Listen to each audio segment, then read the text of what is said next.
we have Andrew Fisk, who has been the executive director of the Connecticut River Conservancy since 2011. He has led the significant recent growth of the organization in its work to protect and restore New England's Great River and its entire watershed from the Canadian border to Long Island Sound. The Connecticut River Conservancy is one of the country's oldest watershed organizations, founded in 1952. Prior to this job, Andy Fisk served in a variety of positions in Maine state government, advancing environmental and natural resource protections. So please help me welcome Andy Fisk. Thank you, Andy. Thanks, Penny. All right, I'm going to share my screen and we'll get going. So thank you everybody for coming out tonight.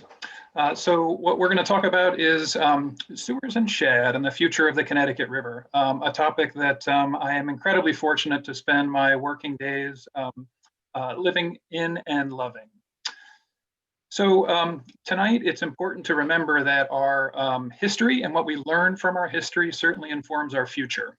And so before diving into some of these detailed discussions, I'd like you to remember a few things. So you all know that Connecticut is New England's great river, 410 miles long. It is the largest watershed in New England. I would leave you with 3 words to keep in mind as we go through this evening's conversation and bearing them in mind as we move forward. Clean, healthy, and full of life. These words frame our work at the Connecticut River Conservancy. We have made tremendous progress in making our rivers clean. We're doing better at making them healthy, and we have a tremendous more work to do in order to make them full of life. And as you saw tonight, some of the life we'll be talking about has fins and scales, but there is a tremendous amount of life in and around our rivers, whether it has hands and feet like we do, or flippers and fins and pinchers and wings. So tonight we're going to talk about fish. So I think it's really important to celebrate the progress we have made in cleaning up our rivers. And I think it's important to first, before we talk about full of life, to go through a little bit of history on the clean part of what we've done. And I'm going to talk a little bit about Holyoke because it's a good example of how our communities have developed over time and the problems we have created and the solutions we have advanced to begin fixing them.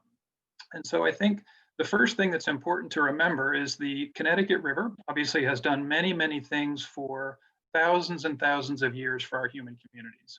And it has often been a source of drinking water.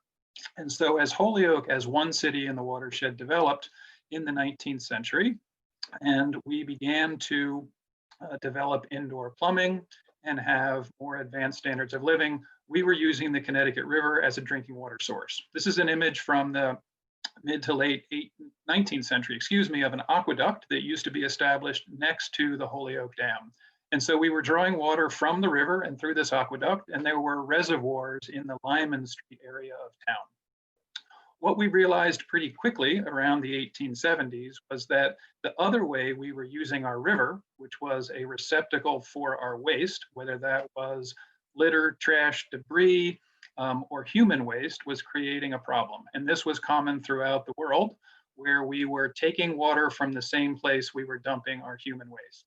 And so in the 1870s, Holyoke moved its drinking water supplies out of the river because we began to recognize, unfortunately much slower than other communities, that this was causing significant public health implications for the residents of Holyoke. And so in the 1870s, we established the reservoirs that are in the higher part of town and are served from water sources other than the river.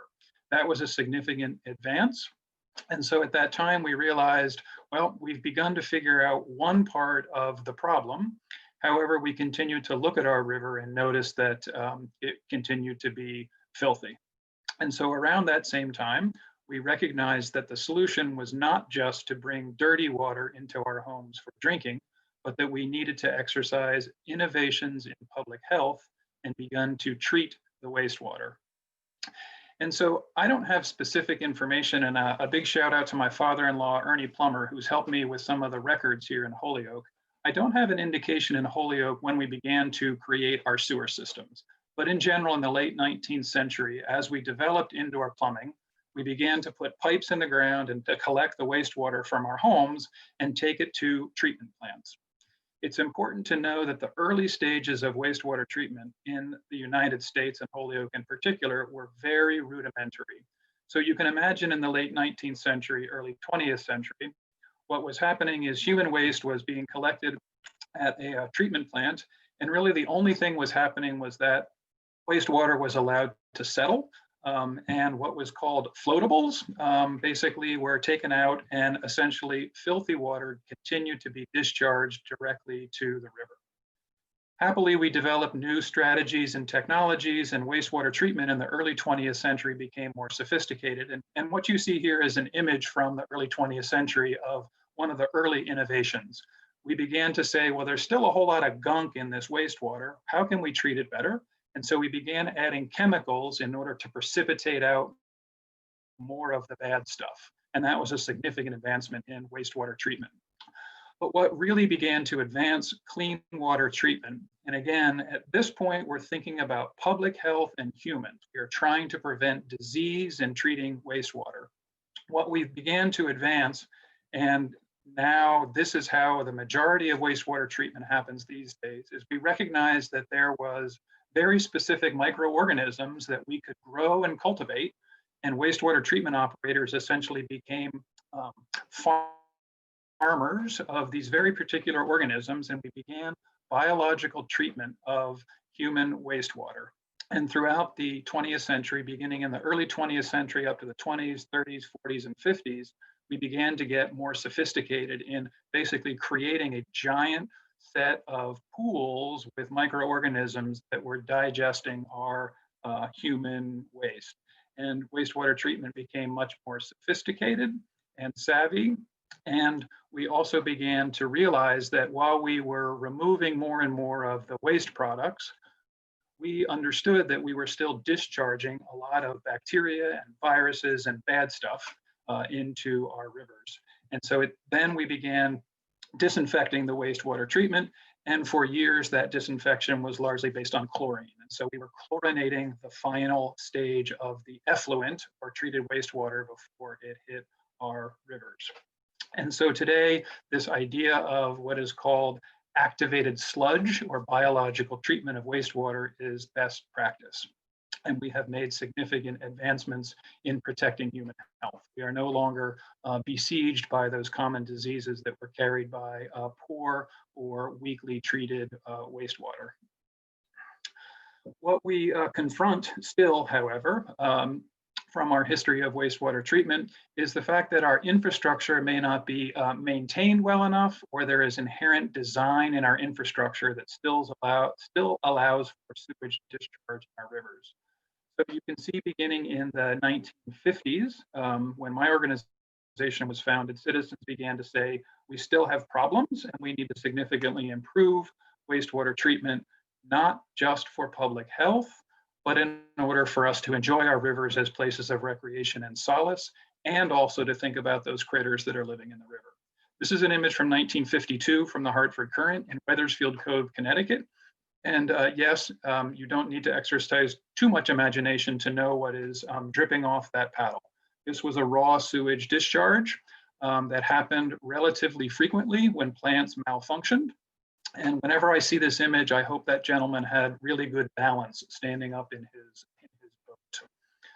What I'd like to leave you with in terms of this transition and how we are doing better and better in treating our wastewater is this image.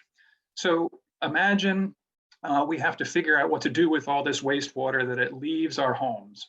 There's really two solutions for how this wastewater goes from our home or the source to a place where it's treated and then discharged to our rivers.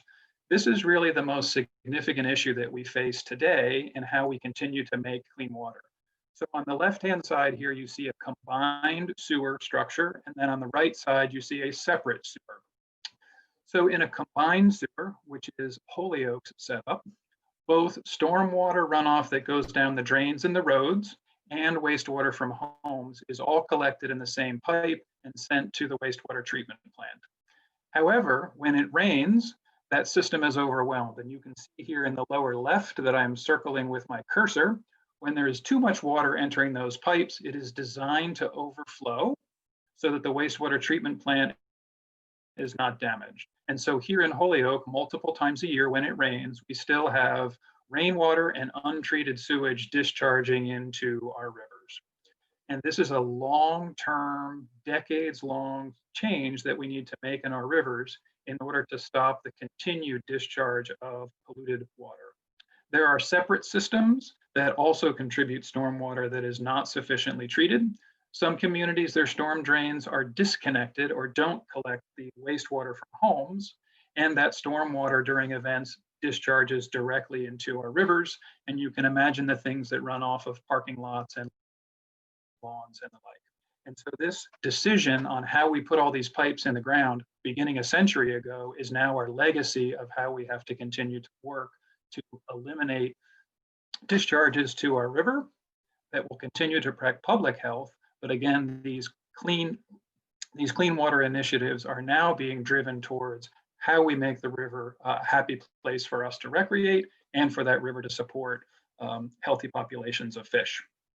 This is an aerial image of the wastewater treatment plant today in Holyoke.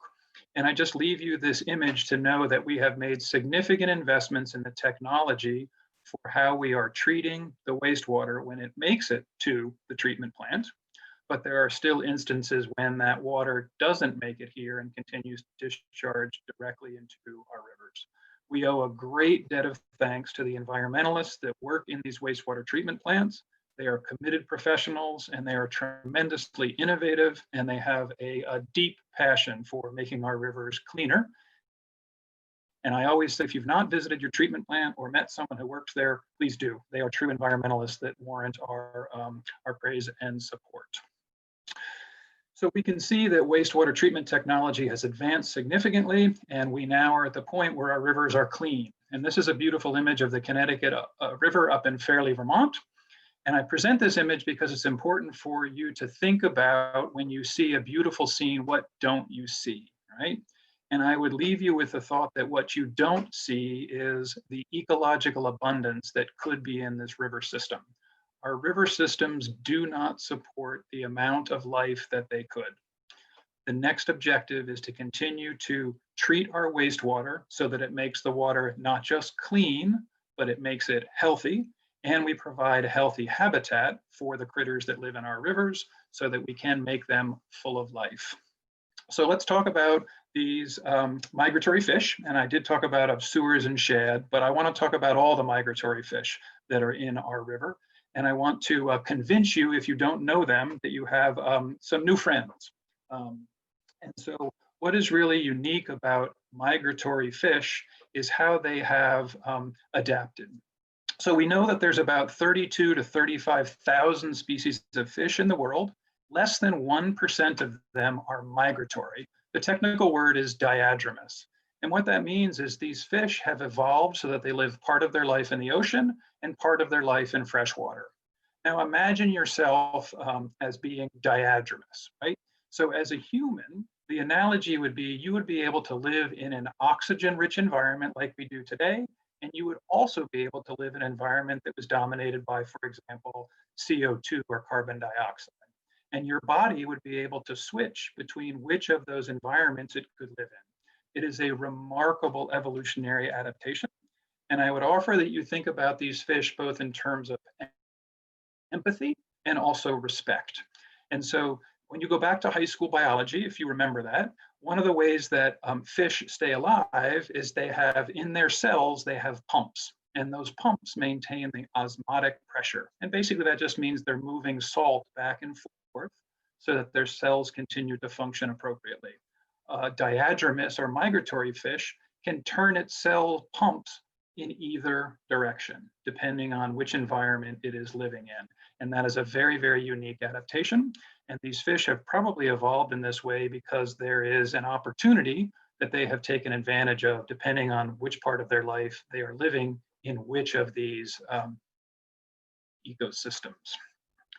So let's think about these migratory fish and what they provide to us, right? So the shad, every spring the shad run would come back. For thousands of years, these species would be a predictable and abundant source of protein at a time in year when things were getting thin. You were coming through the winter and the fish would return.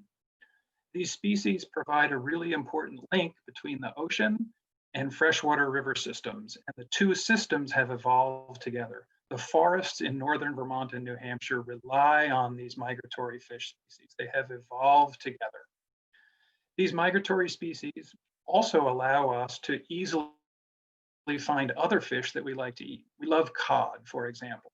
So where there are these migratory fish and where they are abundant and they live near the coast of the ocean, other fish nearby, and it allows humans to be able more easily catch the other fish that we eat. So they help us in our ability to catch the fish and the protein that we need. And lastly, these migratory fish have provoked incredible cultural and historic legacies, poetry and legend and myth in both European and indigenous American cultures. Just because it was the question, why do the shad come back? How do they know to come back? So the mystery and cultural significance of these species enriches our lives as well. So let me introduce you to some of these fish. Many of you, when you think about the Connecticut River, I bet Atlantic salmon comes to mind. And what I would like you to do for tonight's discussion is set the Atlantic salmon aside. We no longer seek to restore this species of fish to the river. We have failed in order to bring them back. We extirpated them, we ate all of them a long time ago, and we have failed to bring them back. I'm happy to talk about that in the question session, but for now, consider that failure not to be too terrible a thing. And let's think about the other migratory fish, because frankly, a focus on Atlantic salmon has cost our ability to restore these other migratory fish, which are providing important ecosystem services for us. Well, let's go through some of these fish that you may be familiar with. The striped bass. The striped bass is a voracious predator. It's a large fish, 40, 48, 50 inches. And if you are an angler, you know that they are a tremendous sport fish. The striped bass will range as far north as the Holyoke Dam as it comes in the river in the spring, chasing all the smaller forage fish. The striped bass has a tremendous a food source for humans, and it's also an incredible sport fish.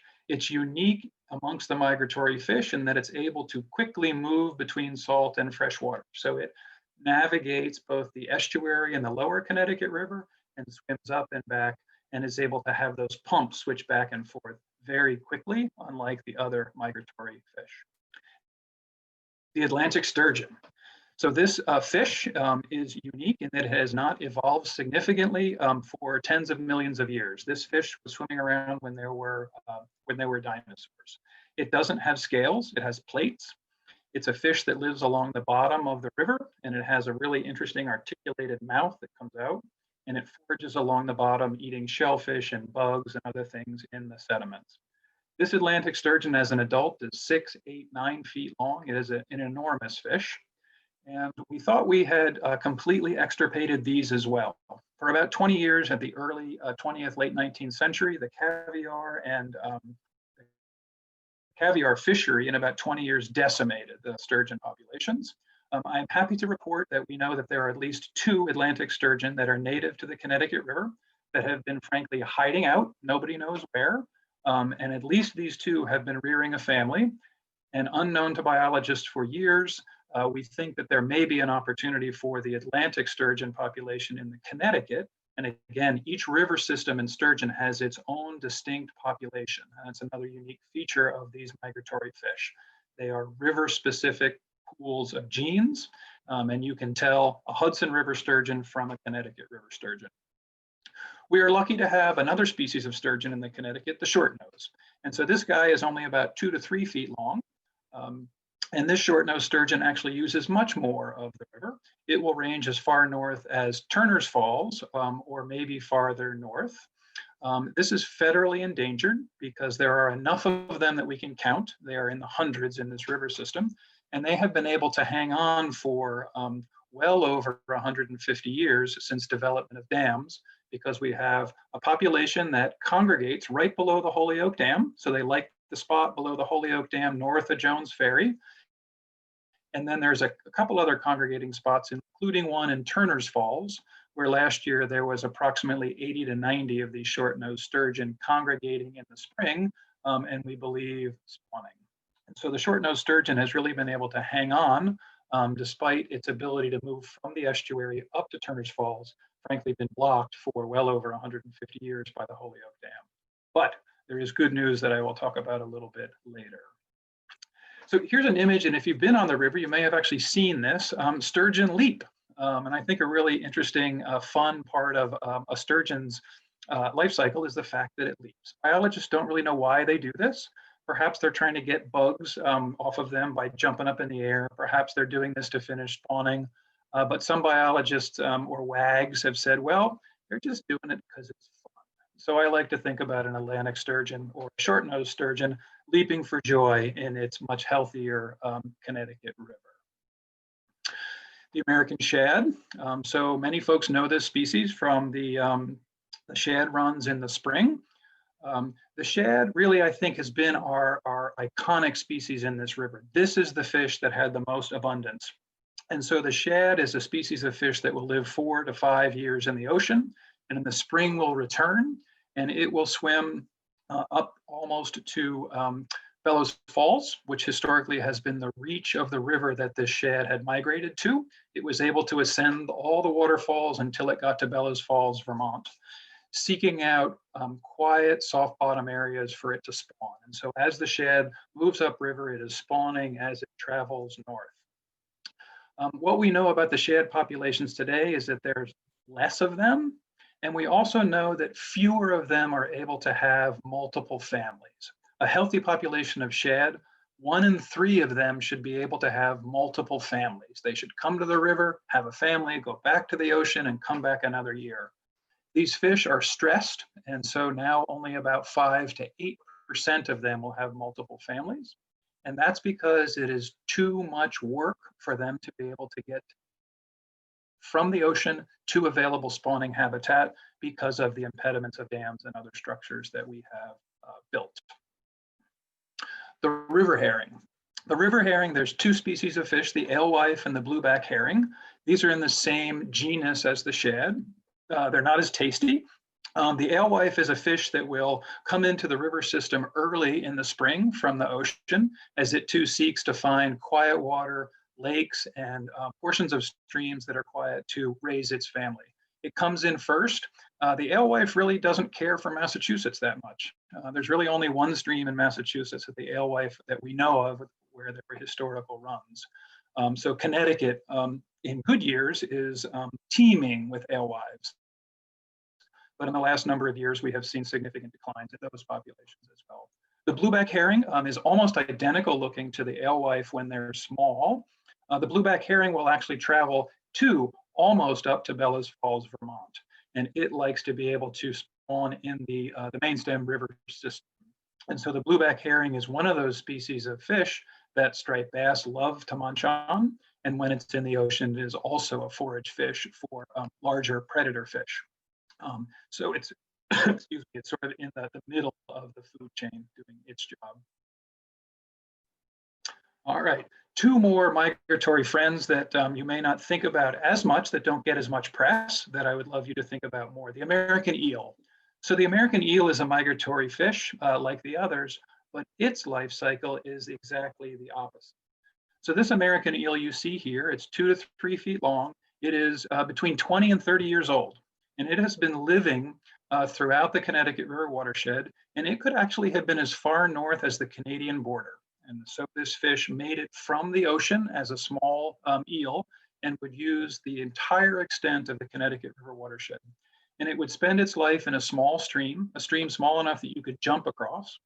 And when it is 20 to 30 years old, again, something happens and it says it's time to make a family. And this time of year, right now in our river system, these adult eels are migrating. They're drifting out on the Connecticut River and they're heading to the Atlantic Ocean. For hundreds of years, we had no idea of the life cycle of an eel. We just knew that they showed up. And so there was a tremendous number of stories, including one by Isaac Walton, the 17th century writer and fisherman. He said, when the hair of a horse falls off and lands in a puddle, that makes an eel. Well, it wasn't until the late 19th century that we understood the life cycle of the eel. So what happens? These American eel, along the entire Atlantic coast of North America and Europe, migrate into the Sargasso Sea, which is an area in the Caribbean of a large gyre of basically seaweed. And we've never seen eel actually breed, but we know that they go there, they breed, and they all die. And then their offspring, as these little tiny glass eels, will then drift in the Gulf Stream and come back along either the European or the Atlantic coast, and they choose any river system that they seem to like. A shad or some of these other migratory fish will come back to their natal or the river in which they were born in. These glass eels will drift along the Gulf Stream, and as they grow older and bigger, they will enter into the river systems. And so this is an image of a juvenile eel making its ascent upstream to be able to find that special place in the watershed where it will live for the next 20 or 30 years. And these juvenile eels are amazing climbers. And if you're fortunate enough to be out in the spring, you can see rock faces or small waterfalls, and they come out of the water and they wiggle up. All they need is just a little bit of moisture, and they can then gradually make their way up into the watershed to find a home where they will live for the next 20 to 30 years. Eel populations have been decimated. They have been damaged by hydropower dams and blocks from habitat. The population is very close to being listed as endangered throughout its range, which would include the Connecticut River.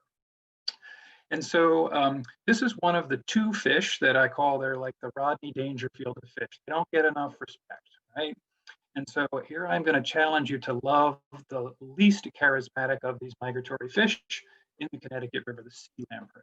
The sea lamprey is my favorite migratory fish.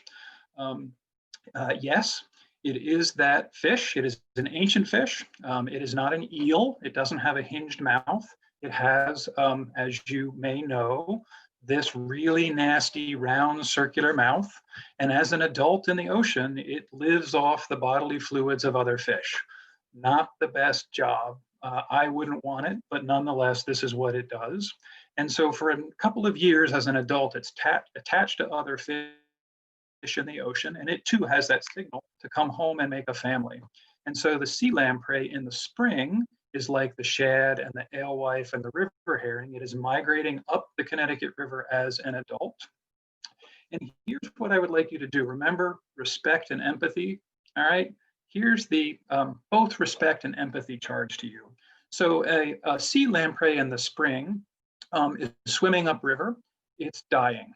It's blind. It's losing its teeth. It's not eating. The only thing it is doing in its body is carrying eggs or sperm up the river systems in order to make a family. And so this fish is swimming against the current, and it too will use hundreds of miles of the main stem river in order to find a small tributary stream with a cobble bottom. And so this is an image of a sea lamprey making a nest. Fish make nests. And so the last thing these lamprey do is they take with their mouths these rocks and they turn them over and they make a round nest in the sawmill, in the Manhan, in any of these tributaries. And that nest is designed so the very bottom downstream end is a little dam, and it creates a perfectly quiet hydraulic environment, still water. And the male sea lamprey will approach the female and wrap himself around her, and it has a ridge of brown fat along its top.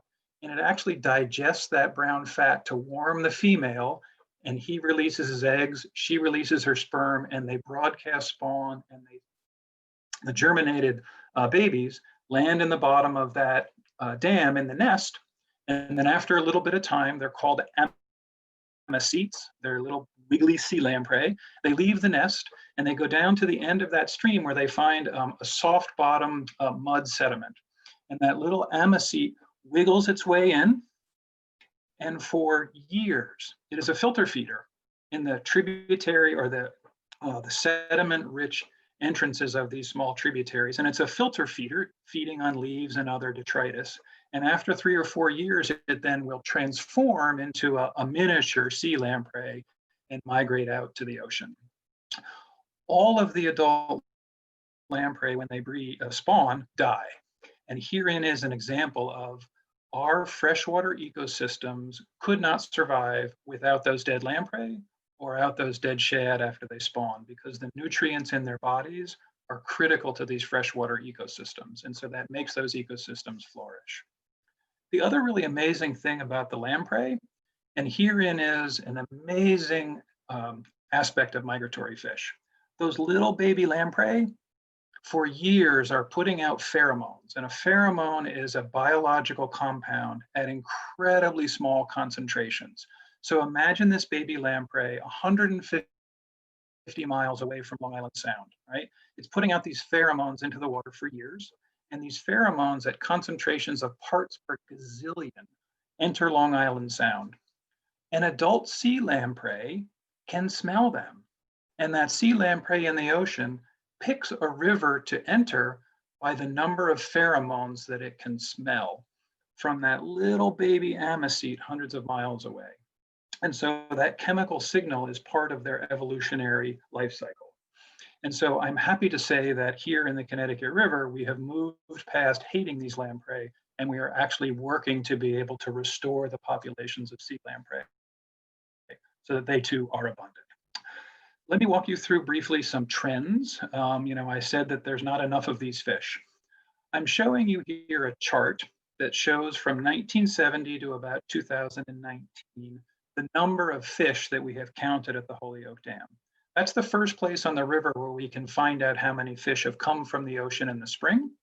And so you can see on the top, the American shad, the numbers have bounced around between less than 100,000. A great year was almost 700,000 American shad made it to Holyoke. Nowadays, it's about 300, 340,000. That's a big number. Well, hold on to that until I get to a little bit farther down in the presentation. A less big number is blueback herring. So we know in Holyoke now, blueback herring at one point had 600,000 blueback herring came to Holyoke. Last year, it was 5,000.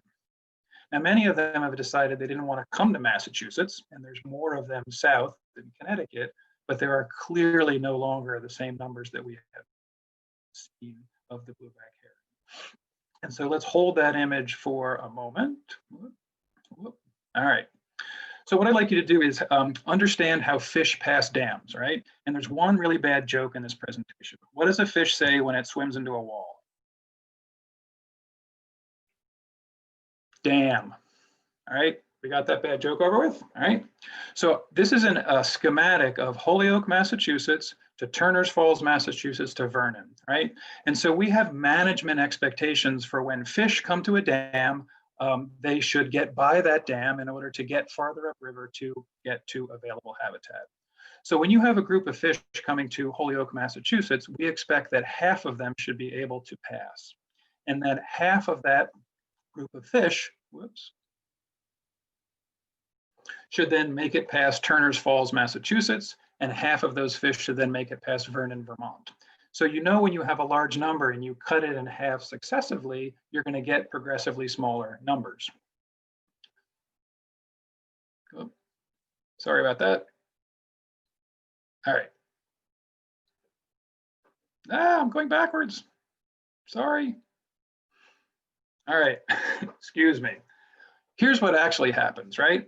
So we expect that half the fish that reach Holyoke should then be able to make it to Turners Falls, Massachusetts, and those fish should then be able to pass, right? 50% at Turners Falls. What actually happens when you have 80 fish passing Holyoke, only 8 make it past Turners Falls. 10% of the less of those fish make it past Turners Falls because the fish ladder doesn't work, and it has not worked for decades. And so then, even if you have really great passage farther north in Vernon, you're only going to get a small number of fish. And we know the river north of Vernon is really great habitat. So hundreds and hundreds of thousands of fish over the years have been prevented from getting to good available habitat. So we have problems with the number of fish in our river systems, and I would argue to you it is important to increase ecological abundance. What I would like you to do is go back to the concept of imagination and remember that imagination throughout all of human history has made the difference in any great progress that we have made. And it is time to exercise more imagination as to what our rivers can support in terms of ecological abundance. We're now cleaning water so that it is preventing disease. We are cleaning water so that it is healthy for the fish. So let's think about what's possible. Let's go back to these numbers again, right? And so I'm showing you again the numbers of American shad that have passed at Holyoke. A large number was 700,000. Blueback herring at 1,600,000 would make it to Holyoke. Those numbers have moved around, but they are far less than they could have been. Eel numbers are decimated. Alewife numbers are at historic lows. Sea lamprey numbers are a fraction of what they could be. Academics have gone back and said, let's look at the historic record and don't worry too much about what these, the fine detail on these charts. What I'd like you to do is hold the information from, if you looked at the Northwest Atlantic, basically Maryland up to Canada, and you looked at historic records of how many American shad were brought to the dock from fishermen, and you looked at those numbers over time, and again, this chart is in millions of kilograms. Back in the late 19th century, you would see there was 6, 7, 8 million kilograms being landed. That's a big number. Well, when we get to the 20th century, those numbers are a very, very small fraction, right? So we might think that we would be looking backwards at numbers that were really much, much bigger. Let's take this chart, and that's the chart here that we just saw, and let's drop it inside an even longer historical record, right? And this historical record starts at 1814 and goes up to 2005. And these same researchers then looked at some other river systems, and the information here in the 1810, 1820 is from the Potomac River system. The Potomac River is about the same size watershed. It had really good records for the amount of American shad that were landed, including from George Washington. He was a prolific shad fisherman, and his plantation brought in huge numbers of American shad every year.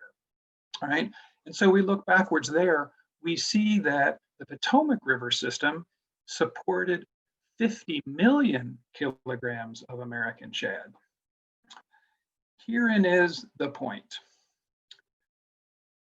Right now, our management expectations that is codified in plans and programs and has been agreed to everybody says that the Connecticut River should have 1.7 million fish coming into the mouth of the river every year.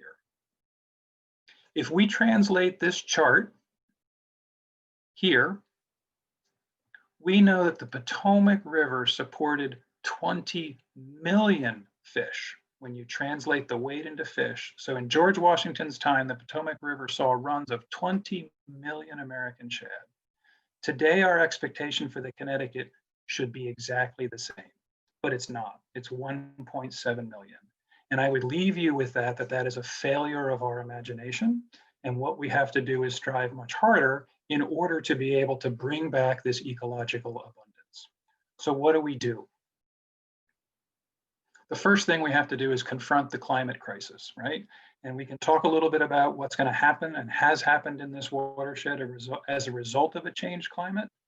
But what we have to do is much quicker make transitions away from fossil fuels and develop renewables and mitigate the emissions of carbon into our environment.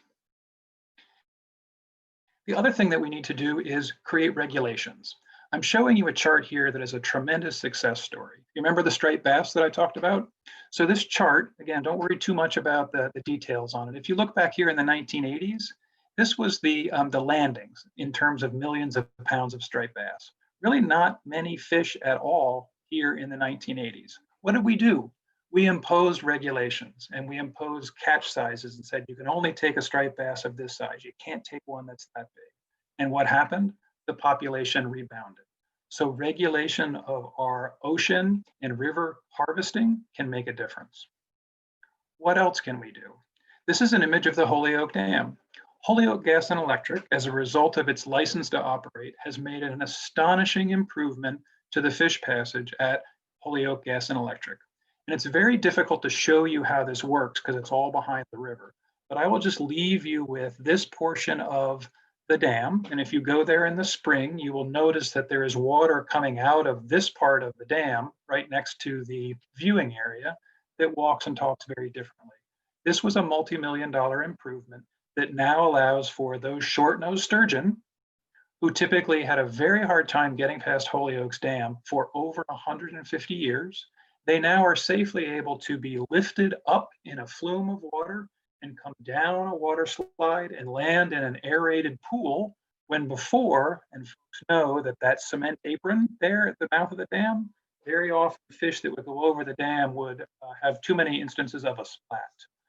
And the other thing now is short-nosed sturgeon are actually able to find the elevator at Holyoke Gas and Electric in a way they had not been able to since those elevators had been in operation since the 1950s.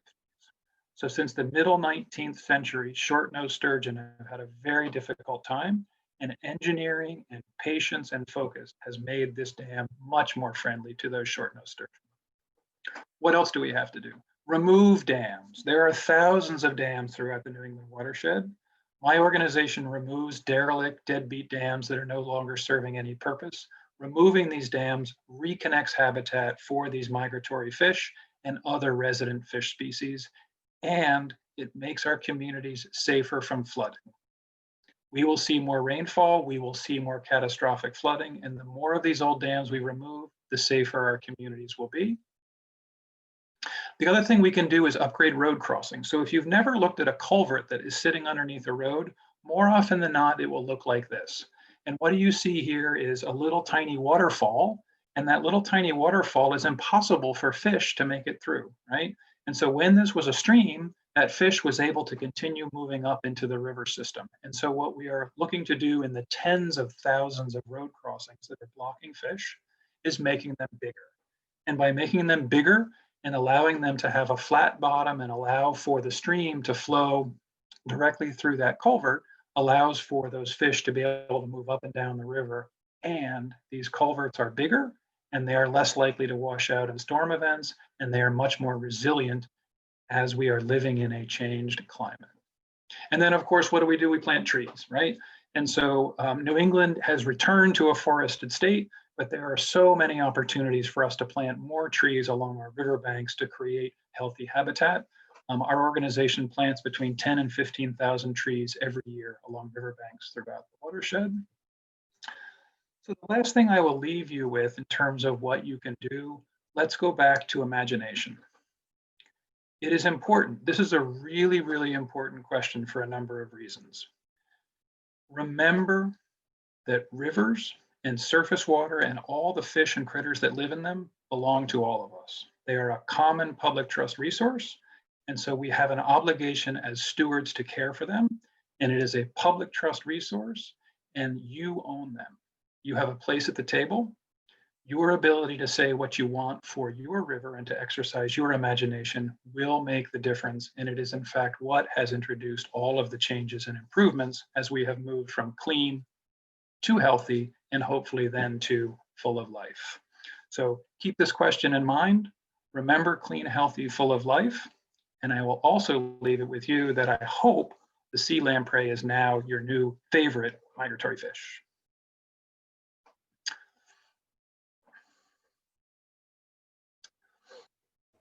Thank you very much, Andy. That's wonderful. And I don't know, the sea lamprey has a face only a mother could love, I think. Pretty much, pretty much. So if you want to, let's see, we'll stop sharing. Okay. Let's see, and we'll get. That work? Yeah, there we go. So if folks have questions, you want to try raising your hand or making some, move your arms around, or unmute yourself and step up and ask the question. I can also take a list of folks who have questions. If you want to raise your hand, I can put your name on the list and call on you. All right. Or you can also throw your name in the chat too, and I will call on you. So it looks like Joseph Carrault's iPad. Hi, it's Carol. How has the water temperature changed in the Connecticut River, and how does that affect the fish? Yeah, good question. So we do know that water temperature has increased. We don't really have good long-term records, but it's clear that overall surface water temperatures, both in the ocean and freshwater river systems, are increasing. The Connecticut, however, is really benefited because some of the discharges of hot water have stopped. So there are a number of power plants that are no longer discharging hot water to the river. So it's been sort of working in both directions. So we've seen a lot of improvement from temperature pollution, but we will see that the river system over the next 10, 20, 30, 40, 50 years will warm significantly. And we know that it's actually going to ruin habitat for brook trout, a resident species of fish that has to live in cold water. We're going to lose cold water habitat by the 2070, 2080, 2100. Great. So it looks like we have a couple of questions in the chat as well. So I'm going to read those out to you one at a time. The first question is from Barbara Janik. I just have a silly question. Are there signs underwater to direct fish to the lift? No silly questions here, Barbara. That is actually not a silly question at all. So when fish are migrating, migratory fish are attracted to flowing water, right? So they actually are listening and watching for the flow of water. So they come to a waterfall and they're actually staging around the bottom and they're listening and watching and taking signals for where the flow, because again, a waterfall may seem like really hard to surmount, but there's actually places where you can rest, right? When there's lots of bubbles, that's soft water and there's actually quiet places. So they sense through not a sign, but they sense from water flow, what's the best path to get up that waterfall. And the dam at Holyoke, there's actually two ways to get to the elevator. And what was happening for the short-nosed sturgeon, they would come up the river and come all the way to the face of the dam. And if they could see it, they could have turned left and come in to the elevator just above the viewing station, if you know that. The problem was the water cascade, they couldn't see it, right? And so the sturgeon would come up and they just couldn't find the elevator. So the design made the flow of water on that flume I showed you an arc. And so before the water was like this and they couldn't see it, and they made an arc, so the sturgeon would come up and it's like, oh, there's the door, and would swim under the arc of water and come in. And then they also made basically a walkway for it, because apparently the sturgeon will follow a certain bottom type. So there's actually like a pathway that they put in there as well to help those short-nosed sturgeon find the elevator. So not a dumb question at all. There's signals, if not road signs. I find that very interesting because I had gone down to when they had the tour of the dam, when they had that. Uh-huh. I got to see on the inside the lift, but I don't know. Thank you for explaining that. I guess it wasn't a silly question because it kind of does make sense. Yeah, I was surprised when I learned that as well. Like, really? They couldn't see the door? Right. But no, it totally makes sense where you're saying before they hit the dam, there's that little quiet area.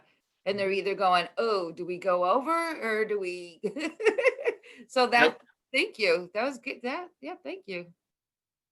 All right, we have another question in the chat from Pennington Geis.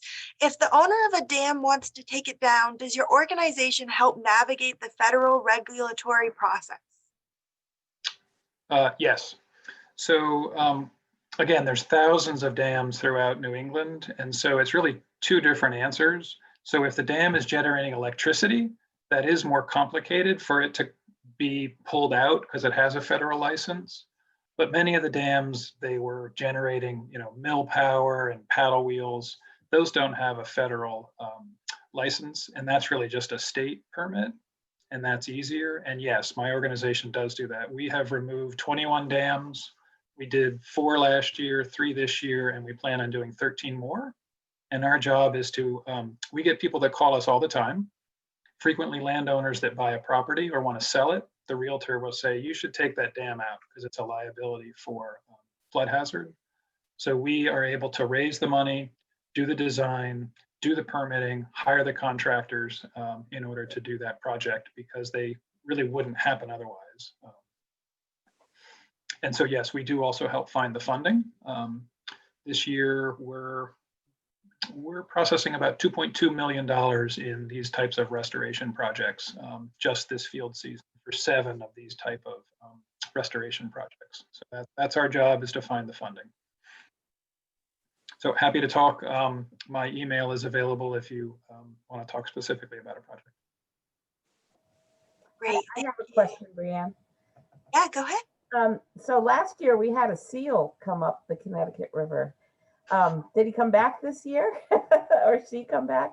And was it just a fluke? Was he following fish?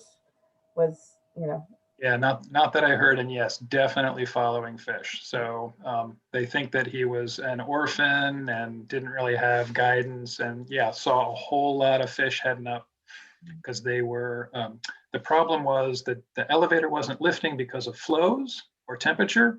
So all these shad were hanging out waiting for the elevator, and there was a lot of them. So yes, the shad was having a heyday, pigging out. Yeah. But it's pretty unusual.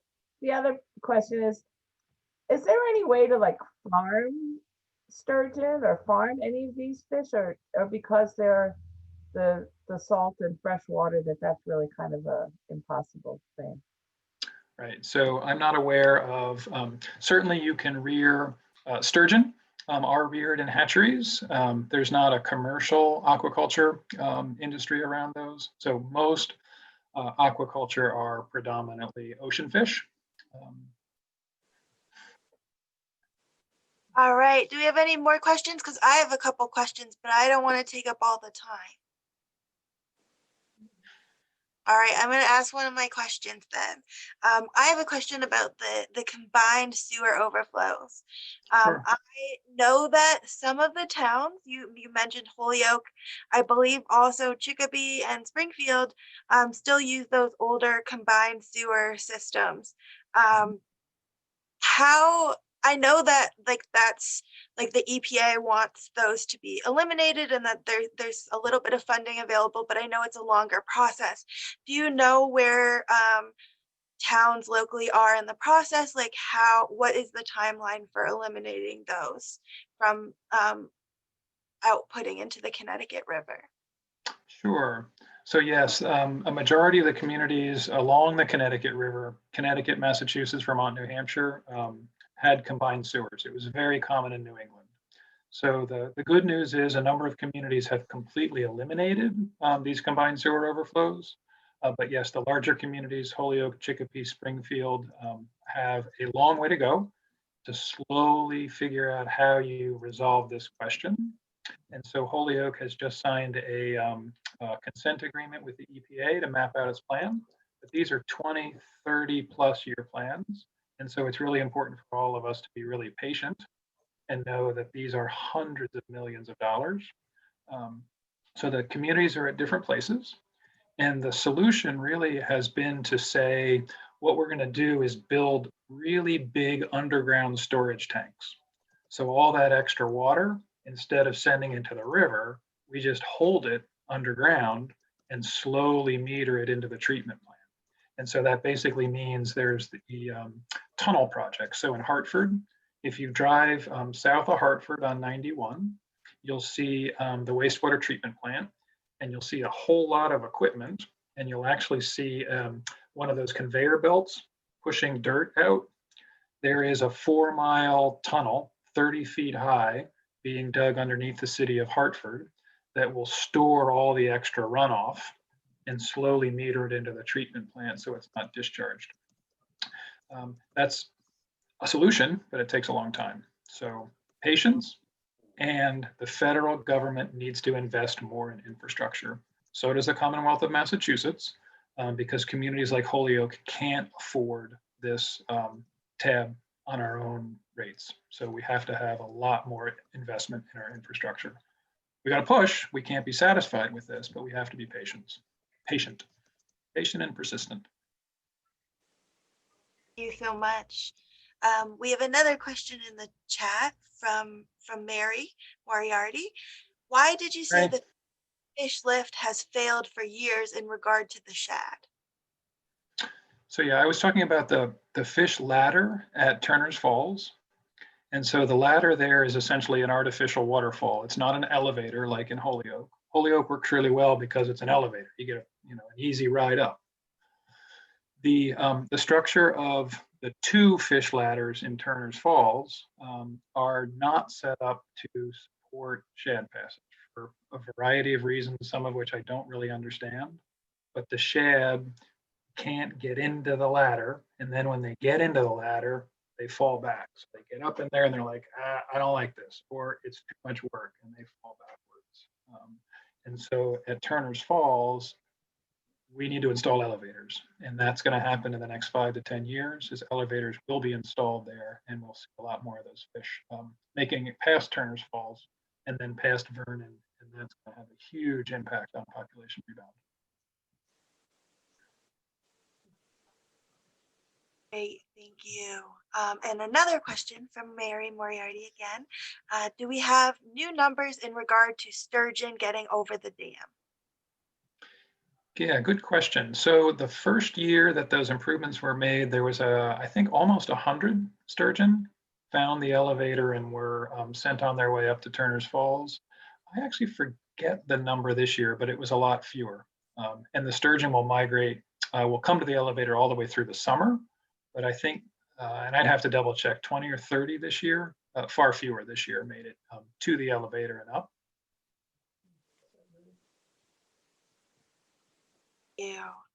Any other questions from folks? You can feel free to unmute yourself and ask it out loud if you prefer as well. I saw Sandy had raised her hand at one point. Did you have a question? And then Rebecca, I think I saw your hand up as well. Okay, I've unmuted myself. Sandy here. Sandy. Hi, I was glad to hear about I've studied the CSO problem for quite a number of years, been well aware. You've been at it for a long time. Yeah, I didn't, and I thought for a while that the ideal was to separate the systems, which was really expensive, but from that excellent chart that you had that shows the stormwater just going straight out to the river when you have the separate system. Yep. Therein lies a lot of problems when people change their auto oil and put it into the drain and everything. So I'm delighted to hear about this tunnel thing. This is new to me, that the idea of storing it, because it just means that we will be releasing less of the polluted water and storing it longer, eventually having it continuing to have a combined system, but it all gets treated eventually. I think that's what I'm understanding. If I'm understanding that correctly. Yep, that's the best. That's the best solution. We did for a long time, just separate it. Well, then you have all the stormwater from parking lots. Right. So I'm very happy to hear that. Thank you.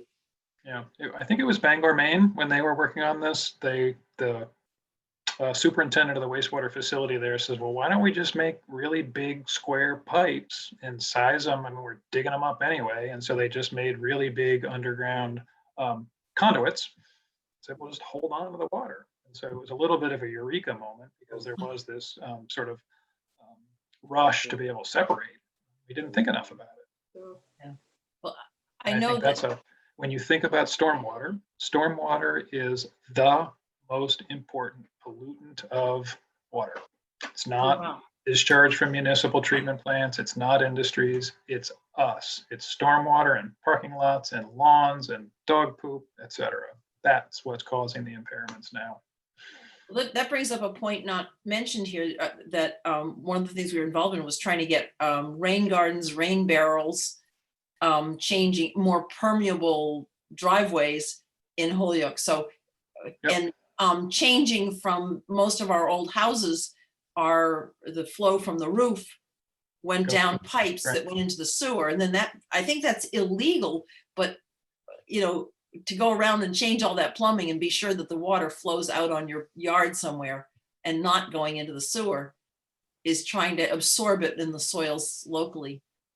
Exactly.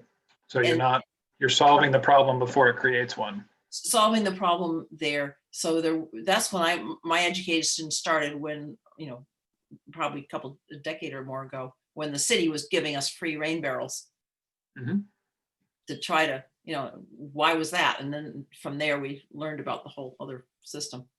But I haven't heard much about that in years, so I don't know if there's still a push in that. Is that still considered a wise solution? It is, but it's a very different solution. It's easier to design pipes and infrastructure and, spend the money up front. A lot of this is based on behavior change, and, you've got to make thousands of small decisions versus one really big one. So, you know, it's understandable, but I think the ability to let rainwater infiltrate and not hurry it off site in a pipe or a conduit is a fundamental perception shift that we all have to come to terms with. Thank you.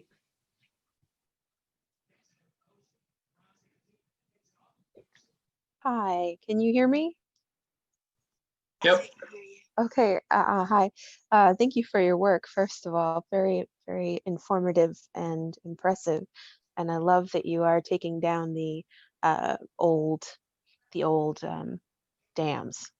That was one of my first questions and one of the reasons I was here. My Great. question, oh yeah.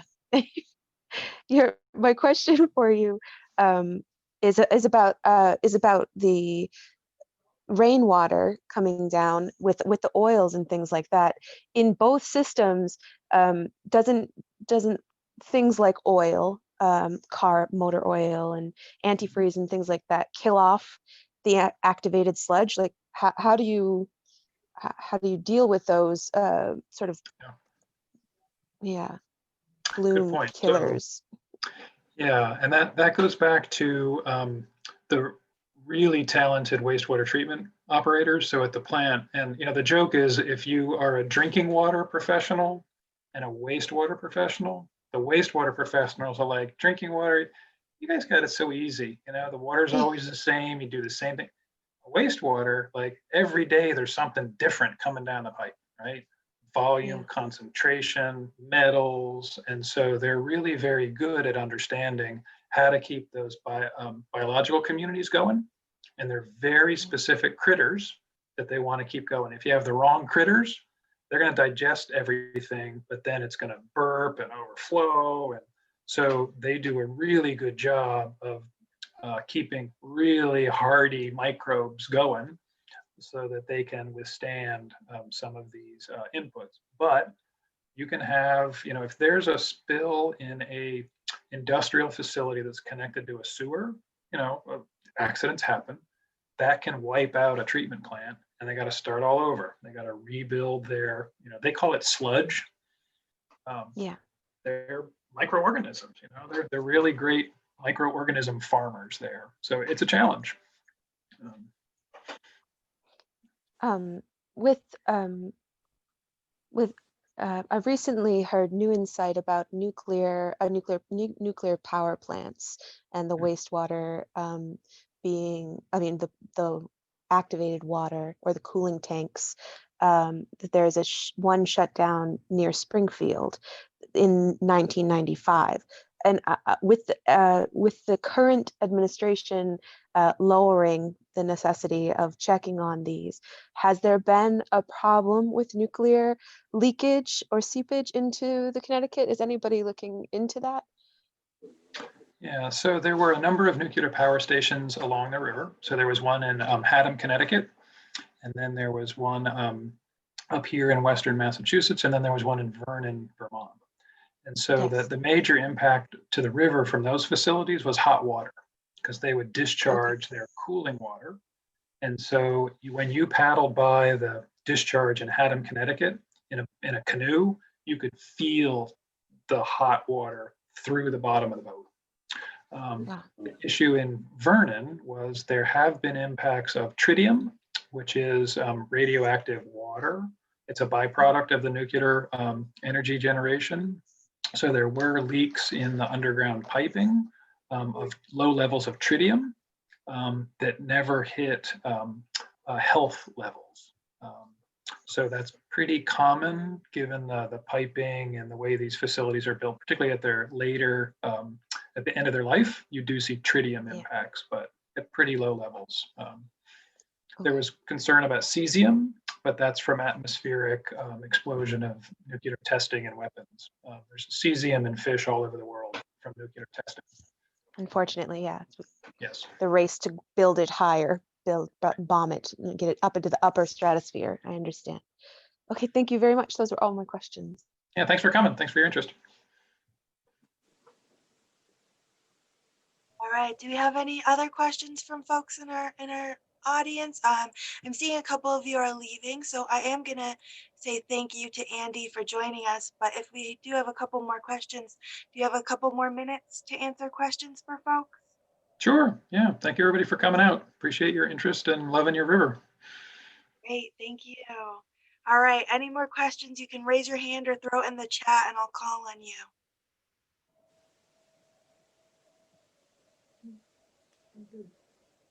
All right, I had one more question.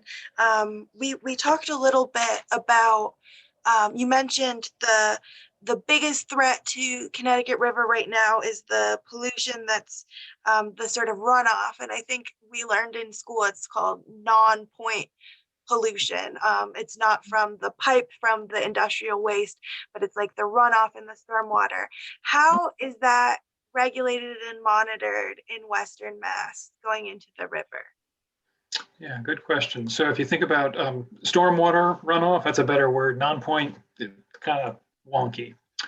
So there are municipalities have a requirement under the Clean Water Act to be able to stop these stormwater impacts. So Holyoke is required by the Federal Clean Water Act to help people change their behaviors. The municipality has to stop washing its trucks outside so the dirty soapy water doesn't go into the drain, and change those kind of behaviors, provide opportunities for understand how a rain barrel might reduce, do education. Otherwise, stormwater is not, there is no regulatory mechanism really. And so that's really incredibly important part. So much of environmental improvement happens because of individual choices, personal responsibility and individual choices. And we're going to make changes in stormwater pollution by how people change their behaviors. And how we design our parking lots, how we design our vehicles, that all is going to help as well. So it is a very significant challenge. It's thousands and thousands of individual decisions.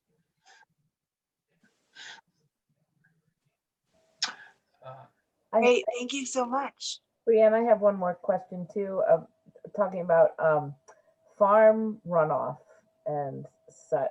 How big of an influence is that on the Connecticut River, since there's quite a few farms in Hadley and Hatfield going up further north than here?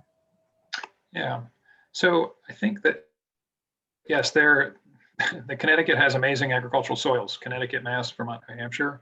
And so you do see impacts from nutrient runoff from farms. The largest impact actually in many respects is their trees cut all the way down to the river, right? So you see that. And so you do see a lot of additional sediment that's discharged into the river, or when ag farms no longer have forested buffers, that's an adverse impact to the river as well. So nutrients, I don't know about pesticides. There's not a lot of data on that, but. And I have just put my email in the chat. It's also at the end of my presentation, but if people want to get in touch, feel free. That's great. Thank you so much, Anne. Anne, is there any other questions, or shall we call it an evening? I think that's probably it. We want to thank you again for joining us tonight.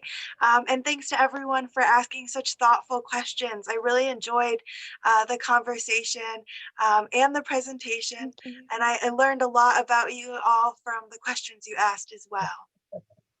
Thank you, everybody, for coming out. It was great. Thank you. And thank you for caring for your river. See you outside. Thank you, Andy, for doing it. Absolutely. Anytime. Thank you.